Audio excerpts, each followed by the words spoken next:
ये कहानी इसी सदी की है। एक गर्द जंगल में एक आम का पेड़ था। उस जंगल के पास ही एक छोटा सा गांव था। उस गांव का एक छोटा सा लड़का रामू उस जंगल में जाकर उस आम के पेड़ के पास खेलता रहता था।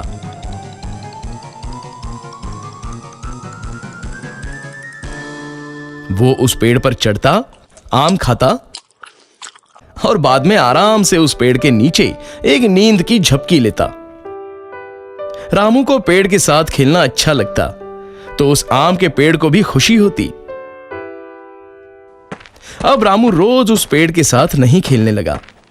एक दिन की बात है, रामू चलते चलते उस पेड़ के पास गया। वो बहुत दुखी था। चलो रामू बेटा, मेरे साथ खेलो। आम के पेड़ ने कहा, मैं अब बच्चा नहीं रहा जो तुम्हारे साथ खेलूं। अब मैं पेड़ के साथ नहीं खेलता। रामू ने जवाब दिया, मुझे अब खिलौने चाहिए और खिलौने खरीदने के लिए पैसों की जरूरत है।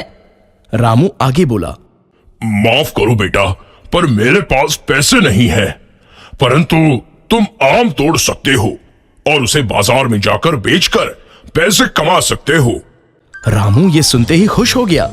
उसने आम तोड़े, उसे जमा किया और खुशी खुशी वहां से चला गया। लेकिन बहुत दिनों तक रामू वापस उस आम के पेड़ के पास नहीं आया। बेचारा आम का पेड़ बहुत दुखी हो गया। कुछ सालों बाद रामू अब आदमी बन गया था। फिर से उस आम के पेड़ के पास वो आया। आम का पेड़ खुश हुआ और बोला, रामू बेटा, चलो आओ, अरे मेरे साथ खेलो। मुझे तुम्हारे साथ खेलने का टाइम नहीं है, और वैसे भी अब मैं बड़ा हो गया हूँ। मुझे अब मेरे परिवार के लिए काम करना है। हमें एक घर चाहिए, क्या तुम मेरी मदद कर सकते हो? रामू ने पूछा। मुझे माफ कर दो बेटा, पर मेरे पास तुमको देने के लिए घर नहीं है, परंतु तुम मेरी शाखाएं तोड़कर तुम्हारा घर बना सकते हो। ऐसा सुनते ही रामू ने आम के पेड़ की सभी शाखाएं तोड़ दी और उन्हें साथ में लेकर वहां से खुशी खुशी चला गया।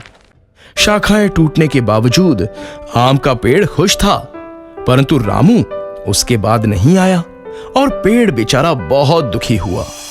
कुछ सालों बाद गर्मियों के दिन में रामू फिर से उस पेड़ के पास आया। पेड़ बहुत खुश हुआ। आओ बेटा, चलो मेरे साथ खेलो। नहीं, अब मैं बूढ़ा हो गया हूं। अब मुझे जिंदगी आराम से बिताने के लिए नौकायन करना है। क्या तुम मुझे बोट दे सकते हो? रामू ने पूछा।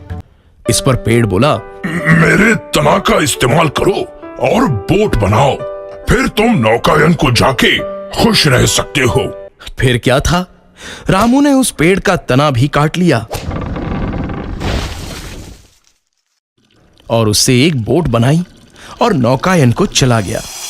फिर बहुत सालों तक वहां वापस नहीं आया। ऐसे ही कुछ साल बीत गए। आखिर एक दिन रामू वापस आया। रामू को देखकर पेड़ बोला, मुझे माफ करना बेटा, परंतु तुम्हें देने के लिए अब मेरे पास कुछ नहीं बचा है।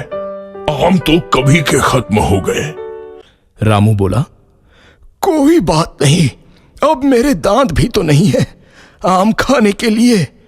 पेड़ बोला, तुम्हें खेलने के लिए अब शाखाएं भी नहीं है। पर अब मैं भी बहुत बूढ़ा हो गया हूं शाखाओं पर चढ़ने के लिए। रामू ने जवाब दिया। पेड़ इस पर बोला, मेरे पास सचमुच कुछ नहीं बचा है तुम्हें देने के लिए, बस ये मरने वाली जड़ी है मेरे पास। और आम का पेड़ रोने लगा।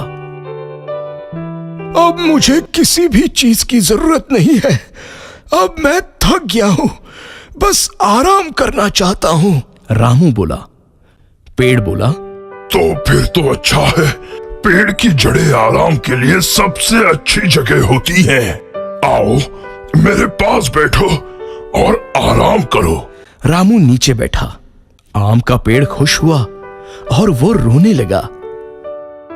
दोस्तों, ये कहानी हमारे दिल को छू लेती है कि कैसे एक पेड़ हमारे जीवन में बस जीवन भर देते ही रहता है और इंसान उस बात की कद्र तक नहीं करता। पेड़ हमें छांव और फल देते हैं, लकड़ियां देते हैं, पर हम इंसान उन्हें बेरहमी से हमारे फायदे के लिए काटते हैं और वापस कुछ नहीं देते। दोस्तों, आपसे गुजारिश है कि आप नया पेड़ नहीं लगा सकते तो कम से कम उन्हें काटो मत। धन्यवाद।